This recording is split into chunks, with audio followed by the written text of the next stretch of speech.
is it that gives your life a sense of meaning and purpose? Because once you find that, it puts you in your power place. See, if you know what your life work is, I encourage you to start working on it. If you can't do it all at one time, do just a little bit of it.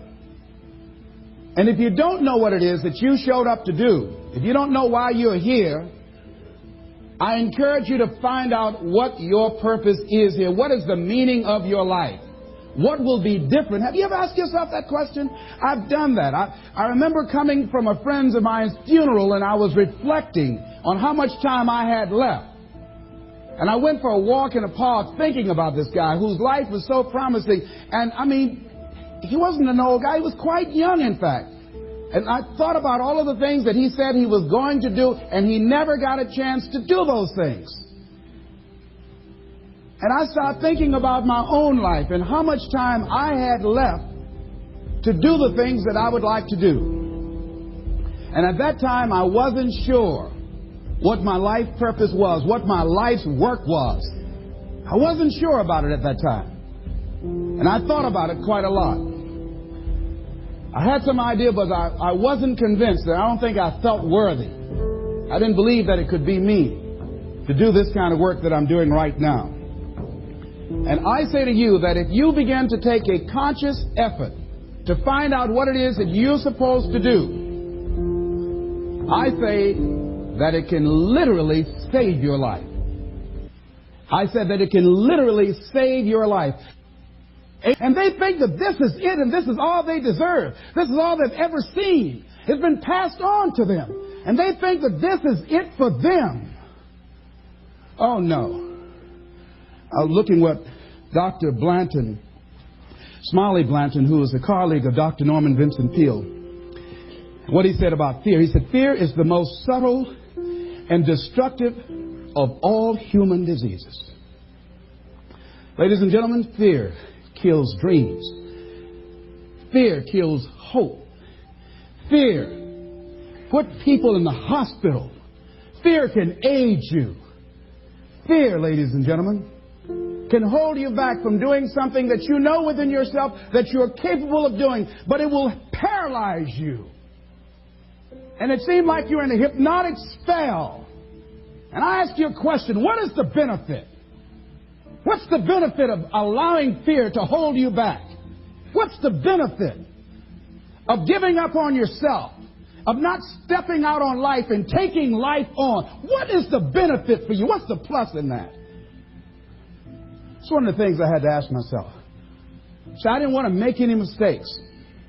I wanted everybody to like me. I wanted to be perfect the first time I did something. It's not going to happen. You're going to make some mistakes. You're going to hurt some folks' feelings. You're going to create some enemies whenever you decide that you want to begin to take life on. You've got to ask yourself, how long am I going to allow this to hold me back? I like what Zig Ziglar says. He said, fear is false evidence appearing real. That is an illusion that we create in our mind. It is a state of mind that can be changed. So let's look at how we can begin to take some steps to restructure that fear, to begin to expand our visions of ourselves, to begin to increase our self-esteem. Webster said that self-esteem means confidence and satisfaction in oneself. Look at your life right now. Whatever you've done up to this point in time, your life is working. Whatever you have produced, it came out of you as a result of the kind of person that you have become. It's a result of your choices. It's a result of your consciousness. Now you have to ask yourself, are you satisfied with what you have produced? Is this what you want? Would you like for things to be better than this? Do you believe that you deserve better than this? Or are you content? This is it. You don't have to do anything else. That you already resign yourself in life and say, well, I'm happy. I'm not starving like the people in Calcutta. Are you allowing yourself to get off the hook like that? Or do you believe somewhere in the back of your mind or in your heart that there's some other great work for you to do? There's something else that life has for you. And that's why you're here. How do we handle this fear factor? How do we increase our self-esteem? You have to begin to fortify yourself. How do we do that? I believe that you have to begin to consciously Monitor your inner conversation and start talking to yourself. Start building yourself up. Sometimes the only good things you will hear about you are the things that you say to you. So I'm saying learn to be your own booster. Start building yourself up. Start encouraging yourself. Start saying, I can do this. I can make this happen. When I started thinking about becoming a speaker, I said, yes, I can do this. I can make this happen. When I start trying to convince myself I can be a businessman after flopping and failing and losing thousands of dollars and feeling stupid and dumb and having people take advantage of me because of what I didn't know. I had to talk to myself because people were saying to me that I was dumb. And somewhere in the back of my mind, I was saying, you're right. Look at what I've done. I had to say, no, Les. Hey, come on, man. Get yourself together. You can handle this. You just haven't figured it out yet. It's all right. This is your training period. This is the tuition you have to pay for what you don't know. You can do this. Other people have done it. It doesn't take an Einstein. Get you some people that can teach you some stuff that you don't know. Get you some people that have done it successfully and learn from them. Take some seminars, workshops, read some books on how to manage a business. Change the way you see yourself and begin to tend to the personal details. Understand that nobody's going to take care of your business better than you. And when I start changing that kind of mindset of beating myself up because of my mistakes and start looking at the possibility of my doing better, of my making the adjustment that would enable me to do what I want to do successfully, things begin to change. And I say, stop beating up on yourself. You do it. I know you do it. I've done it. It's a natural inclination for us to put ourselves down. See, we are born negative, I think, in a negative consciousness because we live in a negative world. Here's some other things, ladies and gentlemen. Begin to guard your mind against negative programming, like turn off the television. Don't watch the news. So you've got to guard the kinds of things that you put in your mind. See, if you don't program your mind will be programmed because human beings are goal-oriented.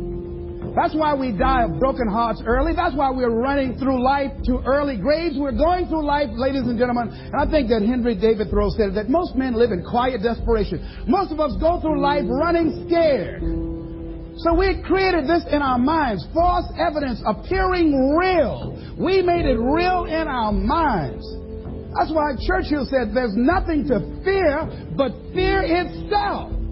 That's the destructive monster. So turn off things that can contribute to your fear. Turn a deaf ear to people that all they can do is talk about how negative things are because they have bought into the consciousness of the world.